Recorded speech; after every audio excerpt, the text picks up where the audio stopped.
बिस्मिल्लाहिर्रहमानिर्रहीम। Hello, welcome back to my channel Chemistry Zone. आज का जो हमारा टॉपिक है वो है डेरिवेशन। हमने लास्ट वीडियो में बोहर मॉडल पढ़ा था, उसके पोस्टुलेट वगैरह देखे थे जो आपको यहाँ भी नज़र आ रहा है, वहीं से हम कंटिन्यू करें। आपके पास अब आते हैं एप्लीकेशन। एप्लीकेशन में हमारे पास आ जाएगी derivation of radius, energy difference उसका देखेंगे, frequency, wave number, wave length of nth orbit of atom. ये एक वीडियो में नहीं आ सकेगा, इसमें कुछ पढ़ेंगे, फिर आगे जाके आपको बहुत सारी चीज़ें हैं, इनकी डेरिवेशन है, फिर आगे भी पढ़ेंगे। सबसे पहले देखें, हेडिंग यहाँ लगी हुई है, derivation of radius of nth orbit, nth Bohr orbit of H like atom. आप H लाइक एटम भी कह सकते हैं, या मीन्स के हाइड्रोजन लाइक एटम भी कह सकते हैं, या हाइड्रोजन की तरह दूसरे जैसे एटम है, हीलियम, लिथियम, बोरॉन, जितने भी हैं एलिमेंट, उनके एटम भी आप ले सकते हैं। ठीक है, आपके पास जो बोहर के पोस्टुलेट हैं वो भी यूजिंग होंगे, और इसमें थोड़ी सी मैथमेटिकल डेरिवेशन है। यहाँ पे देखें, to derive an expression for radius consider a hydrogen atom. हमने एक एटम ले लिया है, कंसीडर कर लिया है, या कोई भी आप एटम ले सकते हैं, लेकिन हमने यहाँ पे क्या किया है कि अपनी आसानी के लिए हाइड्रोजन एटम ले लिया विद एटॉमिक नंबर जो Z से रिप्रेजेंट कर रहे हैं। उसमें हमने सिर्फ एक इलेक्ट्रॉन रखा हुआ है, क्योंकि हाइड्रोजन का एक ही इलेक्ट्रॉन होता है, आपको बहुत आसानी से समझ आएगी। विद द चार्ज आपके पास नेगेटिव E आ जाएगा, मास हम M से डिनोट करेंगे, और जो रिवॉल्विंग जो मास है, जो इलेक्ट्रॉन है रिवॉल्व हो रहा है न्यूक्लियस के इर्द गिर्द, तो न्यूक्लियस का चार्ज क्या आ जाएगा, प्लस ZE। ठीक है, plus E is the charge of, आपके पास क्या होगा, चार्ज ऑफ द प्रोटॉन। ठीक है, फिर आ जाए, आपके पास वेलोसिटी V होगी। ये सारी चीज़ें सिंपल सी है, रेडियस को हम R से डिनोट कर रहे हैं। अब जिनके नोट्स नहीं है तो मुझे लिखना पड़ गया, वैसे आपके पास ये बहुत ही आसान चीज़ें हैं। Now revolving electron being acted upon simultaneously bye the following two forces. आपके पास सिंपल सी बात है, आप कॉमन सी बात सोचें, हमने यही पढ़ा पीछे कि यहाँ पे हमारे पास न्यूक्लियस होता है, ये इलेक्ट्रॉन रिवॉल्व कर रहा है, ये आपके पास इलेक्ट्रॉन है, ये न्यूक्लियस है जिसमें प्रोटॉन है। इस पे दो फोर्सेस एक्ट कर रही हैं। दो फोर्सेस कैसे कर रही हैं, लेट सपोज ये इलेक्ट्रॉन रिवॉल्व कर रहा है। अब जो चीज़ सर्कल में रिवॉल्व करती है तो उस पर क्या क्या चीज़ होती है, इस पर सेंट्रीपिटल फोर्स भी लगेगी, ठीक है, और सेंट्रीफ्यूगल फोर्स भी लगेगी। यहाँ पे देखें, ये ZE जो है, ये इसका, ये रेडियस है, इसका मास है, ये आपके पास वेलोसिटी आ गई है, ये FG फोर्स मींस के सेंट्रीफ्यूगल फोर्स आ गई है, ये सेंट्रीपिटल फोर्स आ गई है। ठीक है, अब आ जाते हैं, सॉरी, ये इलेक्ट्रोस्टैटिक फोर्स आ गई है। ठीक है, अब आ जाते हैं, हमारे पास इलेक्ट्रोस्टैटिक फोर्स भी कह सकते हैं और सेंट्रीपिटल फोर्स भी कह सकते हैं, लेकिन ये E से डिनोट किया गया है, तो यहाँ पे आप इलेक्ट्रोस्टैटिक फोर्स जो है वो यूज़ करें। According to the Coulomb law, आपके पास जो कूलम का लॉ आया था उसके अकॉर्डिंग ये लॉ है, उसकी ऑलरेडी हमारे पास डेरिवेशन दी गई है। इलेक्ट्रोस्टैटिक फोर्स ऑफ अट्रैक्शन जो होती है, nucleus of charges ZE plus and the electron of charge E separated by the distance R। ये हमारे पास चार्ज 1 है, चार्ज 2 है, सेपरेट किया गया है इस डिस्टेंस से। ठीक है, R जिसे हम रेडियस कहते हैं, इसका ये कांस्टेंट है। अब ये हमारे पास क्या चीज़ हो जाएगा, अब यही चीज़ हमने कूलम लॉ को इसी चीज़ में कन्वर्ट किया, तो हमने क्या कर दिया है कि इलेक्ट्रॉन यूज़ करें हैं और साथ में प्रोटॉन मीन्स के न्यूक्लियस यूज़ करें हैं, तो हमने ये लगा दिया। इस चीज़ को किसने एक दूसरे के फासले पे रखा हुआ है, रेडियस ने। ठीक है, ये फासले पे, इनमें डिस्टेंस क्या आ जाएगा, रेडियस आ जाएगा, तो हमारे पास ये R² आ जाएगा।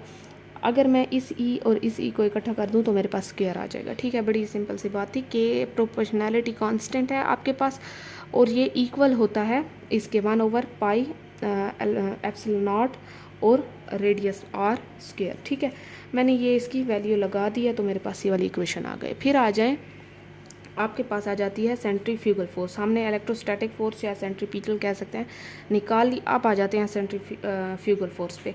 अब सेंट्रीफ्यूगल फोर्स कौन सी है, जो आपकी ये, ठीक है, ये वाली चीज़, मैंने ये सेंट्रीफ्यूगल जो है फोर्स का फार्मूला लिख दिया है mv²/r।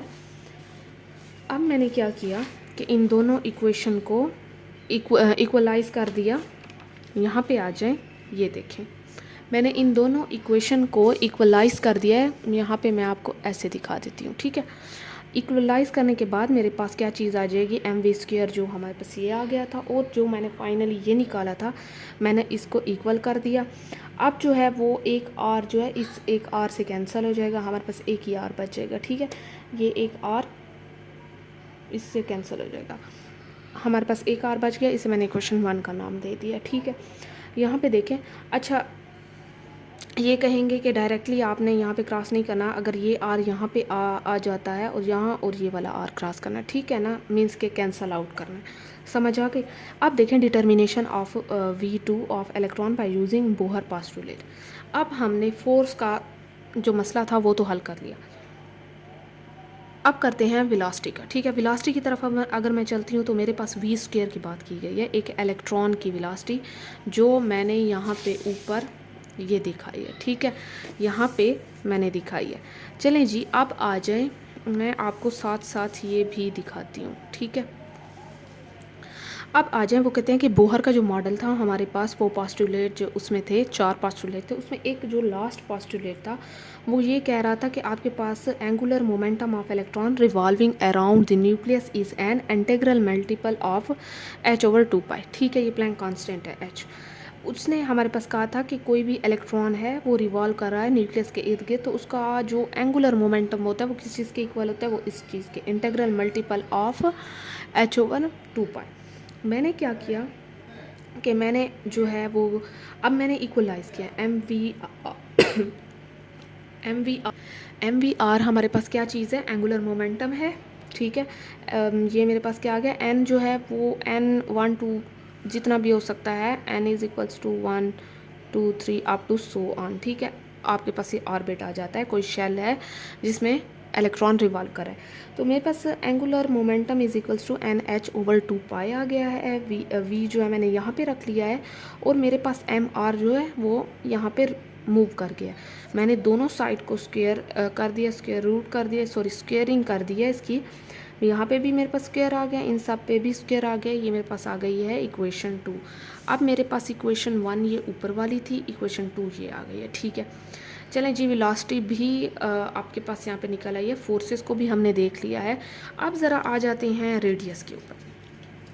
अगर मैं रेडियस की बात करती हूँ तो मेरे पास रेडियस जो है आपने सब्सटीट्यूट करनी है इसी चीज़ की वैल्यू, इक्वेशन जो 2 की वैल्यू है, मीन्स के v स्क्वायर की वैल्यू है, वो इक्वेशन 1 में डालनी है। ठीक है, ये पड़ा इक्वेशन 1, अब यहाँ पे डालनी है ये वाली पूरी वैल्यू उठा के बस यहाँ पे v की जगह डाल दें, बाकी ये भी सेम आएगा, m भी सेम आएगा। मैं आपको दिखाती हूँ, यहाँ पे देखें आप, पीछे जो हमने चीज़ पढ़ी है वो m या वैसे का वैसे एक m इस m के साथ कैंसिल, ये एक m यहाँ पे रह गया। ठीक है, यहाँ पे बाकी सारी चीज़ें सेम है, ये सिर्फ कैंसिल आउट हुआ, एक m रह गया, बाकी सारी मैंने चीज़ें वैसी की वैसी लिखी हैं। यहाँ पे मैंने क्या किया कि जो ये चीज़ें थी मैंने इनको यहाँ पे मूव करा दिया ऊपर। ठीक है, यहाँ पे इसे मूव करा दिया, तो मेरे पास क्या चीज़ होगी कि आर जो है, अच्छा यहाँ पे एक और चीज़ भी देखें आप लोग कि आर कैंसिल आउट हो रहा है, एक आर इस आर के साथ कैंसिल आउट हो रहा है। ठीक है, तो एक ही आर बच जाएगा यहाँ पे एक आर बच जाएगा। यहाँ पे मैंने ये सिर्फ मूव कराया और एक आर को कैंसिल आउट करवाया। ठीक है, बाकी मैंने कुछ भी नहीं करवाया। मेरे पास ये आर मैं अगर यहीं पे रखती हूँ और मैं बाकी चीज़ें मूव कर देती हूँ तो मेरे पास क्या चीज़ बच जाएगी, मेरे पास NH और 4 पाई गया, एक पाई यहाँ पे बच गया, बाकी m वैसे का वैसे बच गया। ये यहाँ आ जाएगा और यहाँ चला जाएगा। ठीक है, इस आर को हटा दिए तो है ही नहीं।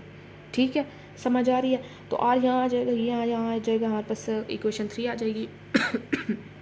ठीक है जी, आपके पास यहाँ पे सारी वैल्यूज़ लिखी हुई हैं, H की, ME की, चार्ज की, चार्ज ऑफ इलेक्ट्रॉन की, और वैक्यूम परमिटिविटी की। ठीक है, कांस्टेंट जो है यहाँ पे, तो रेडियस निकल आया आपके पास। हमने इलेक्ट्रोस्टैटिक फोर्स वगैरह देख लिया, सेंट्रीफ्यूगल फोर्स देख लिया, साथ में हमने V भी निकाल लिया और रेडियस भी निकाल लिया।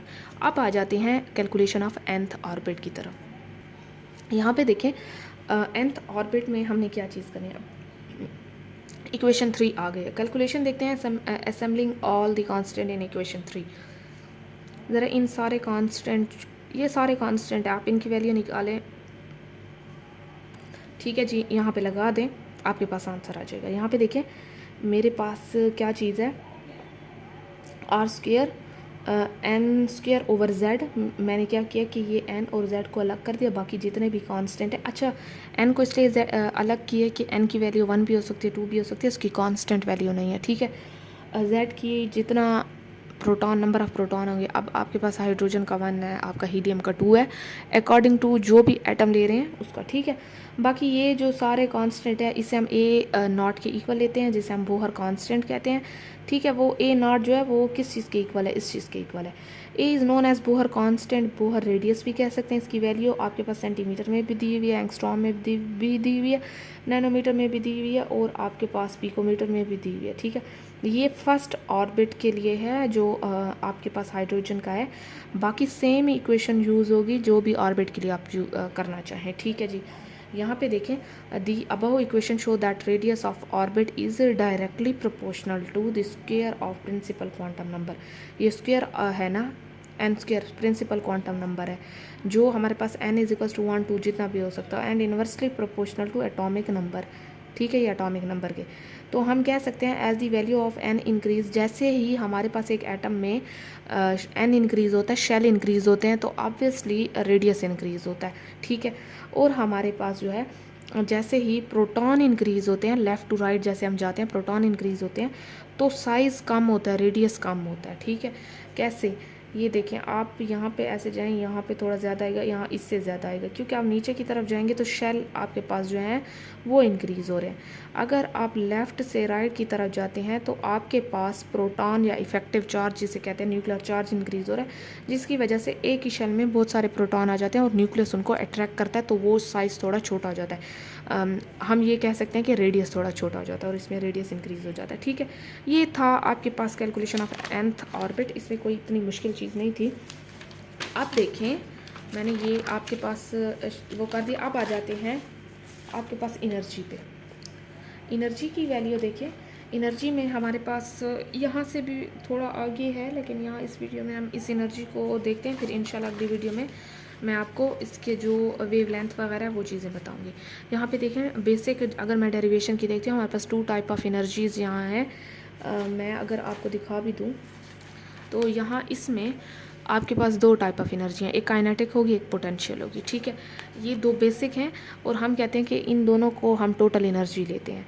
अब कोई भी इलेक्ट्रॉन है, the total energy of an electron revolving in orbit around the nucleus is sum of kinetic energy potential energy, ठीक है।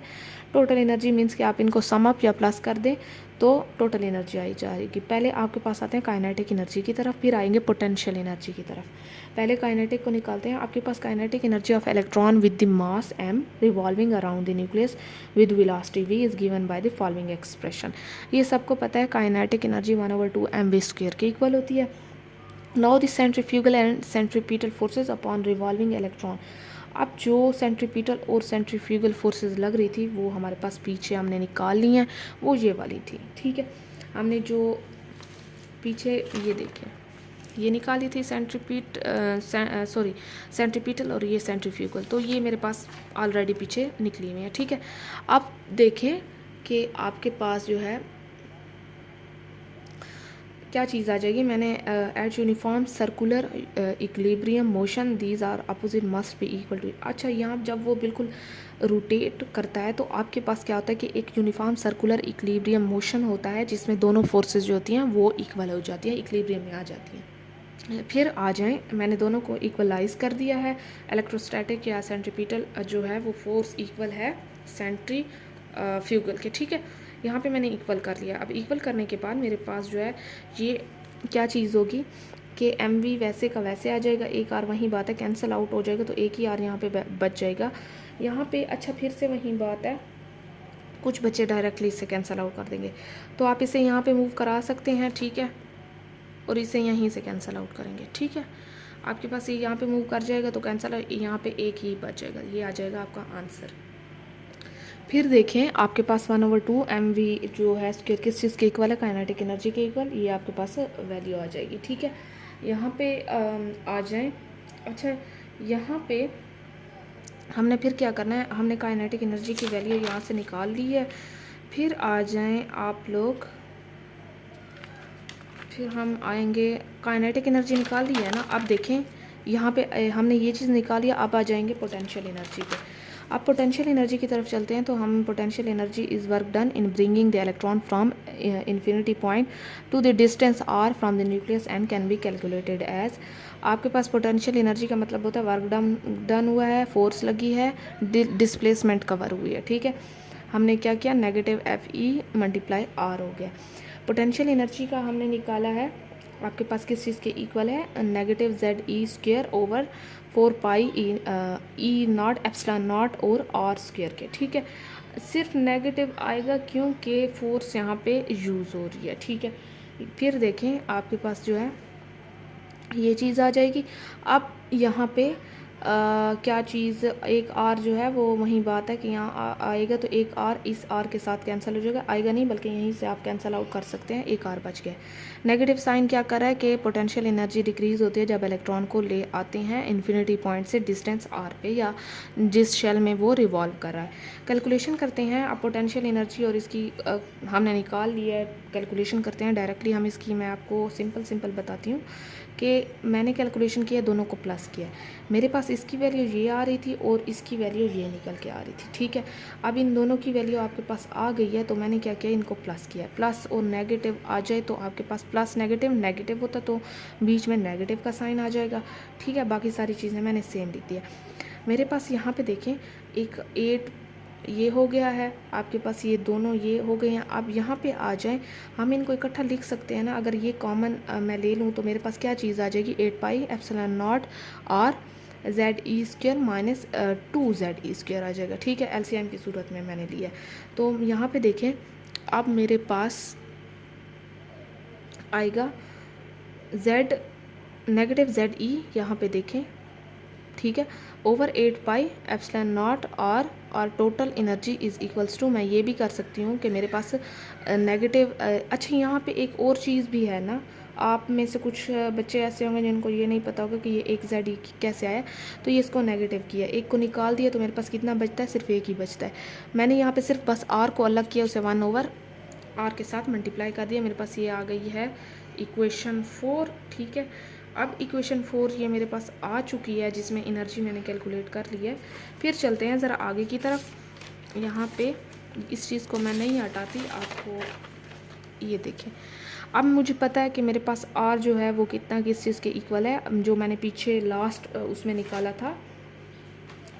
R यहाँ पे देखें, ये इक्वेशन नंबर 3 में, इस चीज़ को याद रखें, ये वही चीज़ें बार बार आने। इक्वेशन नंबर 3 का ये जो मेरा R निकला है मैंने वो दोबारा यहाँ पे लिख दिया है। ठीक है, यहाँ पे देखें मेरे पास आएगा N square H square epsilon not pi M ZE square. अब मैंने इस चीज़ को इन्वर्ट कर दिया है। इन्वर्ट मीन्स कि इसको नीचे कर दिया, इसको ऊपर कर दिया, इसको नीचे कर दिया, उलट कर दिया। अब मेरे पास ऐसे आ गया जिसे मैंने इक्वेशन 5 का नाम दे दिया। मैंने वैल्यू ली है 1, taking the value 1 over R from equation 5 and put in equation 4। अब जो लास्ट वाली मैंने ये 4 इक्वेशन निकाली है, इसमें मैंने ये R लिखा है, इसकी मैं वैल्यू ये R की ये वाली पुट करती हूँ इसमें। ठीक है, मैंने यहाँ पे सिंपल सी वैल्यू पुट कर दिया है, बाकी कुछ भी नहीं किया। R में ये पहली वैल्यू है, यहाँ बाद में करें या पहले करें एक ही बात है। अब मैं देखती हूँ कि मेरे पास कैंसल आउट क्या चीज़ होती है, पाई पाई से कैंसिल हो गया, बाकी सारी चीज़ें सेम है। तो मैं लिख सकती हूँ एक Z और ये Z प्लस होगा तो क्या हो जाएगा, Z2 हो जाएगा। मेरे पास ये और ये कितना होगा, E4 हो जाएगा। M एक ही है, ये पड़ा है, M वैसे आ जाएगा 8। ठीक है, आपके पास ये आ जाएगा ये एप्सिलॉन नॉट है, ये स्क्वायर में आ जाएगा। ठीक है, N वैसे का वैसे आ जाएगा, H2 स्क्वायर भी वैसे आ जाएगा। अब देखें यहाँ पे मैंने क्या किया कि मैंने Z स्क्वायर N को अलग कर दिया क्योंकि इनकी वैल्यूज चेंज होती हैं, बाकी सारे कांस्टेंट हैं।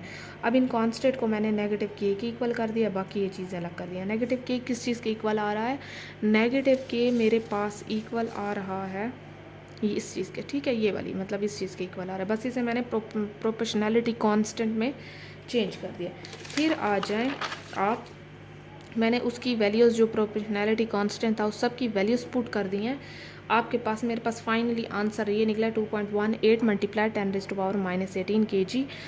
कूलम जो है ये 4 है, जाउल स्क्वायर और सेकंड स्क्वायर। ठीक है, और मैंने एनर्जी ऑफ nth के लिए ऑर्बिट के लिए जो है, अब इस चीज़ को जो मैं पीछे ये चीज़ बता रही थी, मैंने यहाँ k की वैल्यू निकाली है, वो k की वैल्यू मैं इसके साथ यहाँ पे लिख के इसको मल्टीप्लाई कर दूँगी।